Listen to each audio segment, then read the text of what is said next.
What's going on? So I wanted to start a podcast sharing what I'm doing, what I'm building.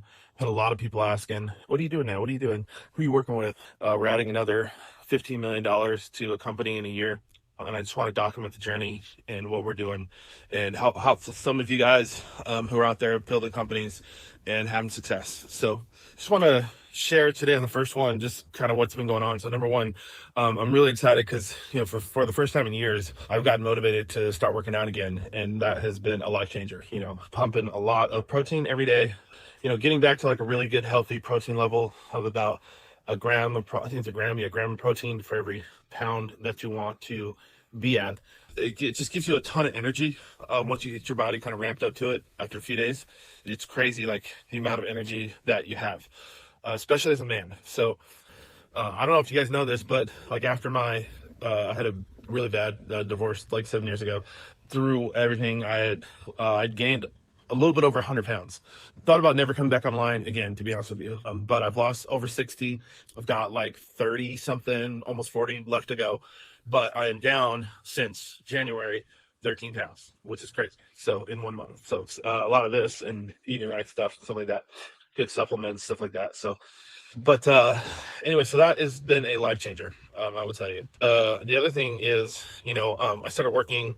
I took on. I was really like looking and kind of like last year, like honestly, it's like praying for like the right kind of client that could fit my lifestyle and what I wanted to do. It's something that was really fun and exciting. I found this guy, Jay Miller, who I saw my wife, who you guys know, Tracy, theimagtalks.com. Like, she has all the biggest clients in the influencer space, and so she was editing this guy's video one day, and I was like, who is that guy? Because he looked like he was, I assumed when I saw him and I heard his content, I was like, okay, this guy's going to be like a million or two followers, something like that, and I don't know it. Like, I never heard his name. Well, sure enough, he's not. He's like, he's got like 700, 600 people on his YouTube channel. And I was like, oh, this reminds me of PVD. When I knew PVD back when he lived here in Dallas, and like, 10 years ago, we had pictures like hanging out with him and stuff. And he had a podcast that he would shoot from his office back then. Like it wasn't even the Valuetainment podcast. There was no such thing. Jay reminded me of PVD like back then. Everyone has their kind of their differences and the things they're good and bad at and their pluses and minuses, but like people who are going to be exceptional, they over-index on something. There's something about them that they over-index on. And people who don't understand, people who are average, people who are like job kind of people, employee minded, they think those people are weird. They think they're procrastinators. They think they don't understand it, but they don't it's hard to understand exceptional people. We understand each other and we are the people that really change the world, change businesses, change the culture. We understand it. And in school, we were probably told like we were weird. We got the demerits, and we got, we were not always standing in a straight line, and we always stuck out. And then people always says, well, that's your problem. That's, you need to, in fact, that wasn't our problem. That was our strength.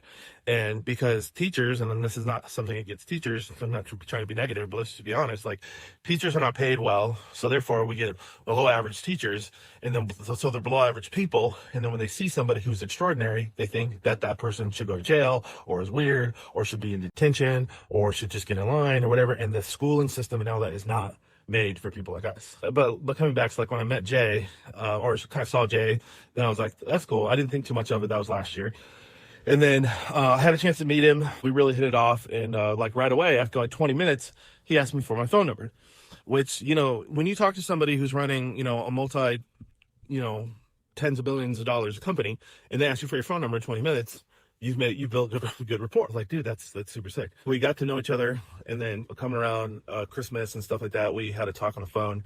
Dude, it was like a weird spiritual, emotional moment. I don't know how to explain this, but it was like literally like a God thing. Like it really did. And where we were like supposed to meet. It's weird because I don't like starting relationships that way. I don't like starting business relationships that way. And what I mean by that is a lot of people extort it. They use that to cover up things, but this was just different. You know what I'm saying? So those of you who are like really experiencing this, you know exactly what I'm talking about. The last thing like I worked for a software company like a year and a half ago, and I knew right away the very first day I met the president, who the CEO hired me, and then he told me to report to the president. I was like, who the hell is this guy? He turned out to be a clown.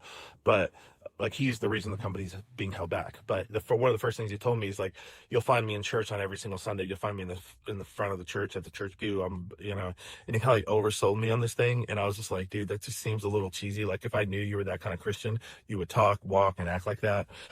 Those of you who are new are probably like, oh, aren't you supposed to put your Christianity out there? It's not about that. That's not what I'm talking about.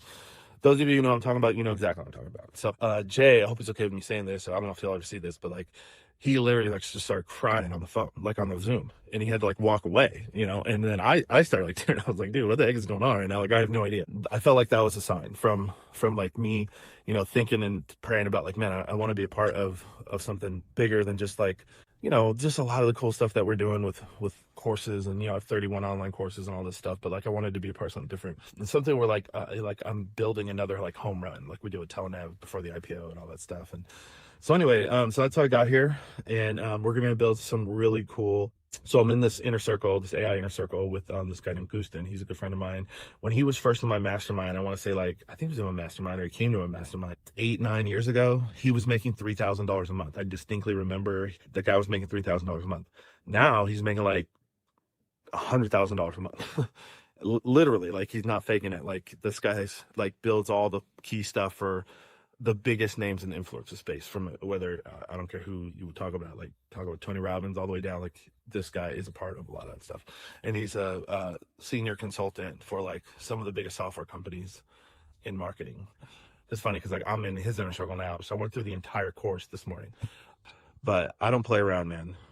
I'm all about that action, dude. Like if I'm in an inner circle, I'm absorbing the whole thing, and if I'm not absorbing the whole thing, I probably shouldn't be in there. That's how you be a 1%er. 90% of people, 95% of people are not going to go through it, and they're going to complain, and they're going to feel like whatever. But I went through the whole thing while I was working out. It spawned the most ridiculous software ideas that I've had in a decade, literally a decade. So I like could not stop writing on my phone. So I'm going to meet with my CEO here in 2 hours and present this to him, and we'll see how it goes. So anyways. All right, guys, I'll see you tomorrow. Appreciate it.